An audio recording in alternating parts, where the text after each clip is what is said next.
Primeiro, a minha posição coincide com a posição do presidente Davi Alcolumbre. Conciliar todos os textos, buscando a melhor alternativa e com diálogo. Nós designamos Henrique Meirelles, ex-ministro da Fazenda e secretário da Fazenda de São Paulo, para, juntamente com os secretários da Fazenda de todos os governadores, estabelecerem pontos em comum para este debate. Não é uma visão de São Paulo, mas uma visão do Brasil. O Fórum de Governadores contribuiu nesse sentido. Os secretários de Fazenda têm conversado quase que diariamente com o secretário Henrique Meirelles. Provavelmente haverá uma posição conjunta dos estados, equilibrada, sensata e dentro do princípio de que a conciliação deverá atender o Brasil como um todo, sem haver uma especificação deste ou daquele estado, mas o interesse geral dos brasileiros. Em relação aos pontos que o presidente estava citando, que os estados vêm trazendo, ponderações, qual é o principal que preocupa São Paulo nesse exato momento? Dá para dizer assim de antemão o que São Paulo não vai concordar? Não seria prudente, à medida que estamos buscando um texto conciliatório que atenda a todos, mas que seja justo.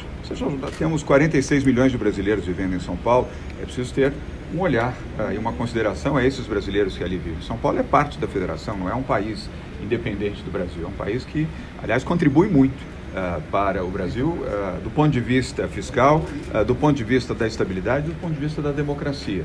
Mas nós entendemos que este programa que vai estabelecer um novo marco para a reforma tributária deve ser feita no âmbito do Congresso, da Câmara e do Senado, com a participação dos governadores, com a participação também dos municípios, aqueles que representam os municípios brasileiros, para haver, de forma conciliada, uma melhoria efetiva no processo tributário, facilitando, diminuindo, onde possível, a burocracia e legitimando o Pacto Federativo. O presidente da Câmara disse na segunda-feira que dessa vez os empresários terão que pagar mais, que a população pagou mais na reforma da Previdência, mas que agora é a hora dos empresários pagarem mais na reforma tributária.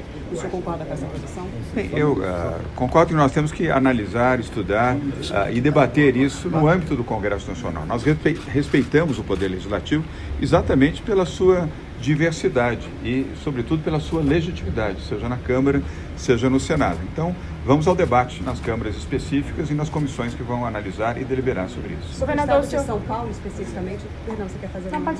Sobre o Estado de São Paulo, especificamente, sobre tratar de recursos aqui para combater as enchentes, as possíveis consequências? Hoje, temos uma reunião às 16 horas com o ministro Rogério Marinho, para apresentar a solicitação de São Paulo, da mesma maneira que Minas Gerais fez, o governo federal acertadamente atendeu.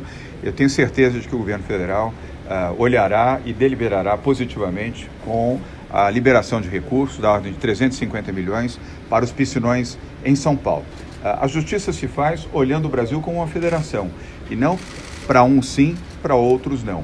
Então essa será a posição em defesa dos brasileiros de São Paulo, que vamos apresentar sensata e equilibradamente ao ministro Rogério Marinho nesta tarde. Para quem não é de São Paulo, no nosso caso, assim, esses recursos seriam empregados objetivamente já em algumas áreas específicas? Já existe um programa de implementação? Existe, aliás, já existem inclusive os projetos, fundamentalmente na região metropolitana de São Paulo, mas também em algumas cidades próximas à capital, onde a incidência das chuvas tem provocado vítimas, como infelizmente as chuvas recentes provocaram em São Paulo, assim como em outros estados, notadamente no Rio de Janeiro e em Minas Gerais. O governo federal acertou ao destinar quase R$1 bilhão a Minas Gerais, a fundo perdido, para que o governador Romeu Zema pudesse iniciar obras preventivas para evitar que nos próximos verões tenhamos os mesmos problemas em Minas e o mesmo no caso de São Paulo. Por isso estamos indo hoje ao ministro Rogério Marinho, republicanamente, serenamente, com uma solicitação de 350 milhões para os piscinões cujos projetos já estão prontos. E a única forma estruturante, presidente Davi Alcolumbre, para reduzir o efeito das chuvas. Não vai eliminar o efeito, mas reduzirá sensivelmente. Também há fundo perdido, sem contrapartida. Também há fundo perdido, sem contrapartida. São Paulo já contribui substancialmente com seus impostos para o governo federal. É hora do governo federal também contribuir com São Paulo. Governador, o senhor citou a importância do Fórum dos Governadores para a questão do ICMS, né? E o Fórum tem se manifestado contra as declarações do presidente, colocando aí um embate, né? Inclusive com o convite do presidente para a próxima reunião. O senhor acredita que é importante esse diálogo, essa presença do presidente Jair Bolsonaro na próxima reunião do Fórum? Muito importante. Aliás, eu não posso compreender administrar o Brasil sem conversar com os governadores. sem fazer aquilo que o presidente Davi Alcolumbre faz, sem fazer aquilo que o presidente da Câmara, Rodrigo Maia, faz. Dialogar com os governadores, compreender as suas necessidades. Os governadores é que fazem a capilaridade junto aos municípios, nos seus estados. Eu não conheço a administração por WhatsApp. Pode ser uma inovação do presidente Bolsonaro, mas eu não conheço eficiência que não seja no diálogo, no entendimento, fazendo o que fizemos hoje aqui com o presidente do Senado Federal, o senador Davi Alcolumbre, debatendo pontos importantes. E os governadores estão unidos. Aliás, produzimos 2 cartas, onde majoritariamente os governadores se manifestaram a favor do diálogo, do entendimento, contra o emparedamento de governadores no tema do ICMS. Isso não é justo, não é verdadeiro e não é recomendável numa democracia. Assim como não é recomendável as acusações feitas pelo presidente Jair Bolsonaro ao governador da Bahia, Rui Costa, estabelecendo um diálogo via WhatsApp que intimida o governador da Bahia e impõe a ele uma condição inadequada, imprópria, e os governadores protestaram em relação a isso, solidários ao governador da Bahia, Rui Costa. O que nós propomos é o diálogo. Se o presidente Jair Bolsonaro aceitar o convite, ele será muito bem recebido no Fórum de Governadores. Ou, se preferir, os governadores irão até ele. A palavra agora é com o presidente Jair Bolsonaro. Um país que precisa aprovar uma reforma tributária sem essa ligação e essa proximidade do presidente da República com os governos, certamente não facilita o ambiente de debate, o ambiente de negociação. Correta a sua observação. Sem debate, sem entendimento, sem diálogo, não há democracia. Há autoritarismo.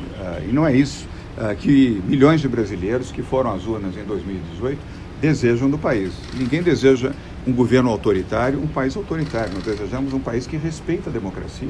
E a democracia exige diálogo, entendimento, respeito às opiniões, respeito à diversidade, ao contraditório, respeito à imprensa, respeito à liberdade, para que a democracia esteja sustentada e perene no Brasil. Governador, a Assembleia Legislativa lá em São Paulo ontem aprovou em primeiro turno a reforma da Previdência. O senhor acha que consegue liquidar essa questão essa semana ainda?